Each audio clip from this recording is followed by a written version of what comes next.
Hey everyone, it's Sundays with me, Hayden. It's been a while since you've seen my face directly. I've been kind of working with trying to make things a little more fancy. This week's topic is dysphoria, and I didn't really know how to make that, I guess, really special in a way, like video-wise, so I figured I'd just talk to the camera. I'll add some music later. Hopefully I'm talking loud enough for you to hear me. I'm filming this outside, so it's a little bit windy. But, alright, so I'm just going to talk a little bit mainly about how I experienced dysphoria, and then maybe some tips of what you could do to help you leave dysphoria, make it feel less like it's dragging you down, that kind of thing. One thing I want to point out, I believe that you don't need to experience dysphoria to be trans. Some people believe otherwise, and then I also believe that dysphoria is kind of a umbrella term of some sort, because I feel like, though I believe not everyone needs to feel dysphoria to be trans, I also kind of believe that some people think dysphoria is only body-based, but I believe that there's a social aspect, physical aspect, and a mental aspect, mental, emotional aspect. And so you can experience one section of that, you can experience all of them, combination. They can be connected too, but yeah, those are kind of my beliefs on dysphoria. Again, I don't believe that everyone needs to experience it to be trans. Whoever says they're trans, I believe they're trans, and there's no issue with that.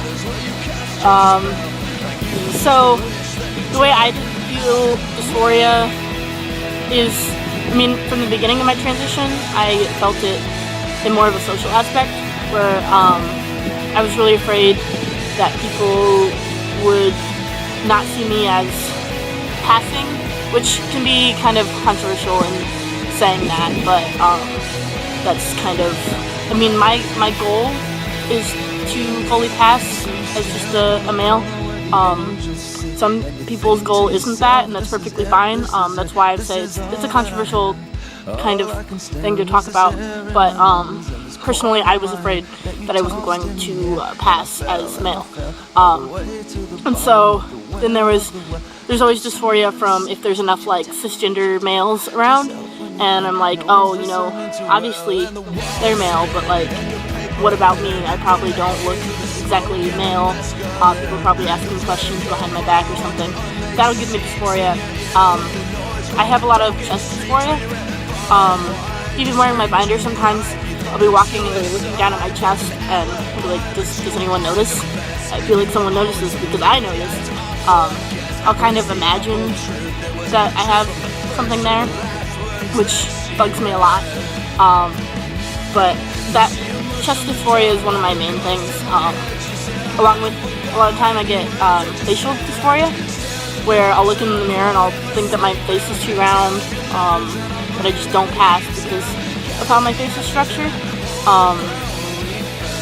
Bottom dysphoria I experience here and there. I haven't had to pack in quite some time, though I packed last Sunday because I went to a coming out bonfire and I felt more comfortable packing going there. But lately I haven't had to really pack as much. I felt comfortable on campus with not having to pack, especially since it's getting cold outside and I can wear pants. That kind of almost already kind of do that kind of effect. I have a lot of like mental dysphoria, where sometimes I'll get myself down and I'll be like, like the mind kind of sees yourself differently in the mirror, and sometimes that bugs me a lot, and I'll be like, oh, I look really feminine, and some things that don't usually bother me will bother me certain days and some won't other days. Sometimes my arms, how skinny they are, will bother me more. Just the hair on my arms, it not being dark enough, what have you. There's random different things that will kind of affect me on a different daily basis, which I kind of go to a more mental dysphoria if they're not really connected day by day. But yeah, mental and emotional dysphoria for me is harder to describe. It's more of a just in my head I'm thinking I'm too feminine or something, it kind of changes. It's weird. It's hard to put into words, but I believe that I experience all three, mental, emotional, and physical dysphoria. So I'm going to give some tips on how to fight dysphoria that have kind of worked for me. One of my main things is listen to music. Listen to it often. I have a whole playlist called Poseidon of Music that derived from one of my playlists I named Poseidon of Sadness, which, if you don't really understand that, it was mainly a creative way to name a playlist that is meant to make me cry. It's a playlist I always return to when I'm extremely upset. That's another thing. It's okay to cry. It's okay to be sad. I kind of embrace that with music. If I'm really sad, I will go and sleep and listen to music, and that's perfectly okay. Another tip, do something creative that you love.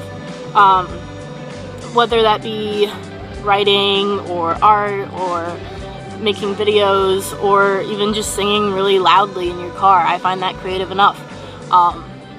For me, I sing a lot if I'm alone in the car,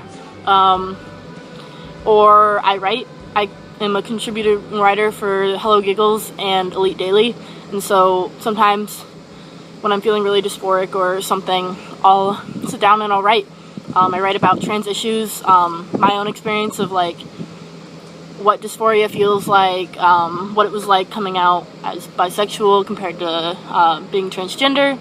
I write on those kinds of things, and so some of those have been published, some of them haven't, but I write them nonetheless. It helps sometimes. Wear clothes that make you comfortable. Me and my friend Nick, that you've seen in quite a few videos already, we struggle with this a lot in the morning. Our morning routine, our friend Marilyn laughs at us a lot for, because we will run back and forth worrying about what shirt we're wearing, how it looks on us. Basically, it's a day-by-day process of what makes you feel more masculine, and it's okay for it to take as long as you need to get ready. It just is all about you being comfortable. But like when you're feeling really dysphoric, it's always good to take that time and find that specific shirt or outfit that you will feel less dysphoric in, and then take selfies. Don't be ashamed of how many selfies you take. Sometimes I'll clear my iPod and it'll have like 360 selfies on it, just because those are days that I feel more confident in my skin. So that's one thing I do. I'll dress into something that I feel more comfortable in, and I'll take a bunch of pictures, and that'll make me feel a little less dysphoric. Talk to others about it. I'm in a really few cool Kik groups, which, if you don't know, Kik is a chat app kind of thing. But I'm in a few groups that are trans related, that if anyone wants to be in, just comment below or something, and I can get you in them. But it's really cool to talk to other trans people and just talk about anything. It doesn't have to be dysphoria related or anything. Just knowing people know what you're going through is always helpful. Exercise.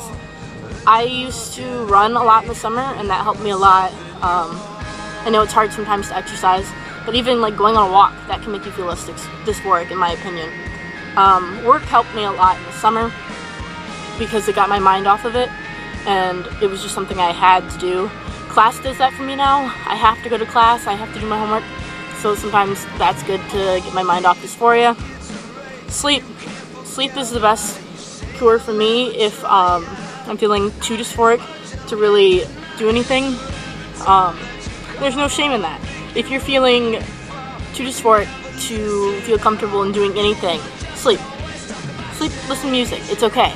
It's okay to let yourself rest, to let your mind rest from all of the dysphoria and everything else going on in your head. So those are my main tips. And just remember, dysphoria doesn't have to rule you. Your survival through the worst days of experiencing dysphoria, depression, anxiety, whatever, makes you a better person in the end. And one thing of anything I've realized is dysphoria is like a horrible, like strict and overbearing parent who's constantly reminding you, you have to get an A in that class, and they're constantly giving you that long, everlasting list of chores for you to do instead of letting you play with your friends. But in the end, it makes you stronger, and in the end, it doesn't rule you. You can't live without it, you can't really live with it, but you just have to deal with it. And so I hope that the tips that I've given you help. If you have any other questions, comment below, or just comment on our Facebook page. Whatever, I'm good with talking to any of you, and I hope my video helps. I hope that you all have a good Sunday, and I will see you next week.